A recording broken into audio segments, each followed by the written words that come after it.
भुसावळ शहरामध्ये मागील एका महिन्यामध्ये रेल्वेमधून भंगार चोरी होणं, तसेच दीपनगरमधून कोळसा चोरी होणं अशा पद्धतीचे गुन्हे वारंवार होत होते आणि त्याच्यामधून इतरही काही मर्डरचे किंवा इतर काही बॉडी ऑफेन्स होत होते.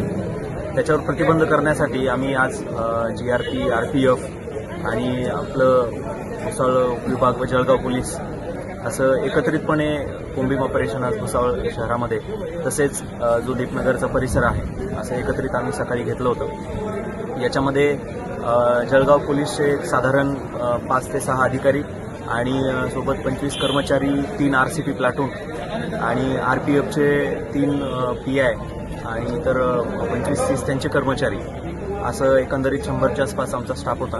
आम्ही एकत्र कोम्बिंग ऑपरेशन पहाटे 4:30-5 वाजल्यापासून घेतलं होतं. या कोम्बिंग ऑपरेशनमध्ये आम्हाला मोठं यश मिळालं आहे. याच्यामध्ये जे रेल्वेकडं त्यांचे जे वॉरंट पेंडिंग होते, नॉन बेलेबल वॉरंट असेल, बेलेबल वॉरंट असेल, याच्यामध्ये साधारण 3 त्यांचे जे वॉरंट आहेत ते वॉरंटमधले त्यांना पाहिजे असलेले आरोपी आपल्याला मिळून आलेले आहेत. ते आम्ही रेल्वेच्या ताब्यात दिलेले आहेत. त्याचबरोबर बाजारपेठ पोलीस स्टेशनला एक 324चा गुन्हा दाखल होता. त्याच्यामध्ये एक आरोपी आपल्याला पाहिजे होता. त्याच्या घराची झडती घेतली असता त्याच्याकडं एक कोयता मिळून आलेला आहे. त्याच्यावर पण मग आर्म ॲक्टनुसार गुन्हा दाखल करण्याची प्रोसिजर सुरू आहे. आणि दीपनगरच्या एरियामध्ये एक मोठं यश आपल्याला मिळालेलं आहे. तिथं एक सुरवाडी म्हणून आरोपी आहे जो आपल्याला एक साधारण 50 किलो केबल आणि त्याच्यासोबत केबल कट करण्याचं सामान, तसेच एक चोरीचा गुन्हा आहे तालुक्याला, त्या चोरीच्या गुन्ह्यातलं पण मटेरियल त्याच्याकडे मिळालेलं आहे.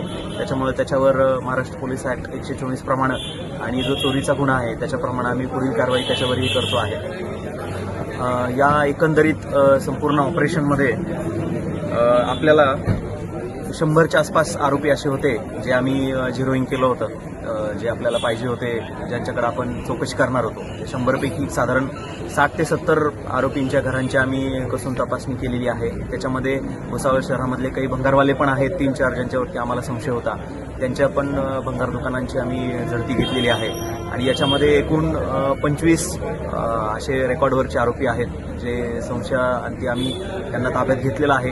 त्यांची इतर चौकशी करतोय. त्यांच्याकडून आम्ही क्रिमिनल डोजियर फॉर्म भरून घेतोय, जेणेकरून RPF, GRP आणि भुसावळ उपविभागातील इतर जे पोलीस स्टेशन आहेत आपले यांच्यामध्ये आरोपींची माहितीची आदानप्रदान होईल. आरोपी कोण आहेत, काय याची आमच्या कर्मचाऱ्यांना ओळख होईल, जेणेकरून भविष्यामध्ये अशा प्रकारचे गुन्हे परत घडणार नाहीत. या अनुषंगानं माहितीचं पूर्ण आदानप्रदान या ठिकाणी आम्ही केलेलं आहे.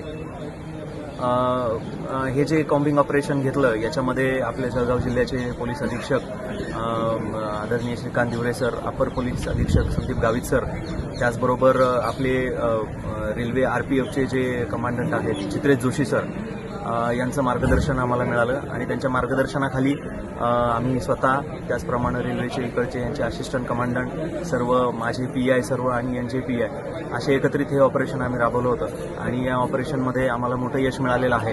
आणि निश्चितच याच्यामुळं भुसावळ शहरामध्ये जे काही भंगार चोरीवरून दीपनगरचा पॉवर प्लांट असेल किंवा रेल्वे स्टेशन असेल जे गुन्हे घडत आहेत त्याच्यावर निश्चितच काही लगाम लागण्याची आम्हाला अपेक्षा आहे. आणि येणाऱ्या काळामध्ये अशाच पद्धतीचे जॉईंट ऑपरेशन आम्ही राबवणार आहोत.